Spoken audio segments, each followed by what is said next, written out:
कि 2047 में भारत विकसित राष्ट्र बने, और ये तभी बनेगा जब समाज के सारे सेक्शंस मिलकर इस ग्रोथ के इंजन के रूप में काम करें। हम ये चाहते हैं बिजनेस को हमारी लेगेसी से अलग हटके देखा जाए। हम किस तरह से समय के साथ आगे चल के आगे बढ़े और देश के विकास में योगदान। देखो, निश्चित रूप से कोई भी जो संगठन होता है, यदि एक जगह बैठ के चर्चा की जाती है कि क्या डिफिकल्टीज आ रही हैं और किस तरह के एम्प्लॉयमेंट जनरेशन हो सकते हैं और क्या अपॉर्चुनिटीज हैं और कैसे मिल बैठकर एम्प्लॉयमेंट जनरेशन करके यूथ को आगे बढ़ाया जा सकता है और बिजनेस को आगे बढ़ाया जा सकता है, क्योंकि अल्टीमेटली सबका एम ये है कि 2047 में भारत विकसित राष्ट्र बने, और ये तभी बनेगा जब समाज के सारे सेक्शंस मिलकर इस ग्रोथ के इंजन के रूप में काम करेंगे।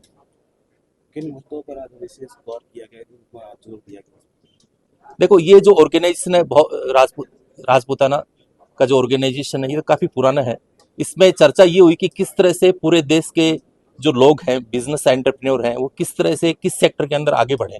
जैसे हॉस्पिटलिटी सेक्टर में क्या अपॉर्चुनिटीज हैं, एग्रीकल्चर एंड कोऑपरेटिव में क्या अपॉर्चुनिटीज हैं, और किस तरह से इंडस्ट्रीज में जो युवा है वो आगे आ सकता है, और युवा को कोई तकलीफ है स्टार्टअप करने में, तो किस तरह से हम सब मिलके ऐसा कोई सेटअप बना सकते हैं या ऐसा कोई फंड जनरेट कर सकते हैं ताकि उसको असिस्ट किया जा सके।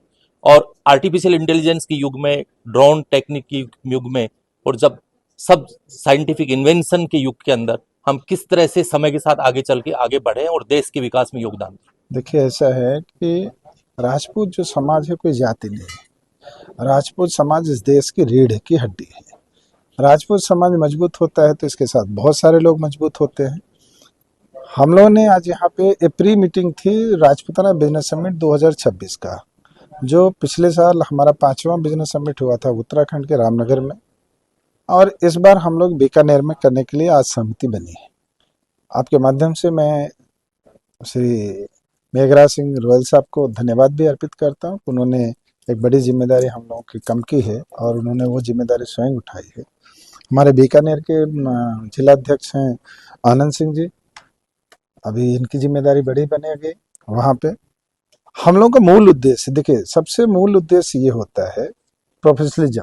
हमारे यहाँ ऐसा नहीं कि राजपूत समाज बिजनेस नहीं करता है, सभी राजपूत समाज बिजनेस करता है, लेकिन जो कॉर्पोरेट कल्चर होता है, जो प्रोफेशनलिज्म होता है, हम लोग थोड़ा सा रॉयल्टी में आते हैं तो हमारे बिजनेस में भी वो चीज़ें दिखती है, लेगेंसी दिखती है।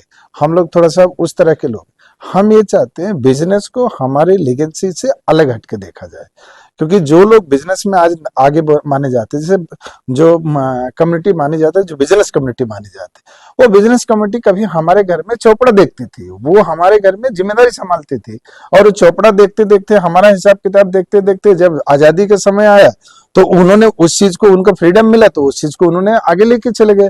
हम जमीन में रहे, लोगों के बीच में रहे, अपनी लेगेसी को लेकर रहे। अब समय बदला है, अब हमारी जो सोच है वो भी बदलनी चाहिए। राजपूताना बिजनेस समिट बीकानेर में राजस्थान के बिजनेसमैन को साथ लेकर, पूरे देश के बिजनेसमैन के साथ में हम एक नेशनल यूनिटी बना करके बिजनेस कम्युनिटी में कन्वर्ट होना चाहते हैं। बिजनेस कम्युनिटी में कन्वर्ट होने का मतलब हमारे बहुत सारे राजपूत भाई कहते हैं कि बनिया बन, नहीं, ऐसा कुछ नहीं। बिजनेस कम्युनिटी बनना हमारी खोई हुई चीजों को वापस लाना।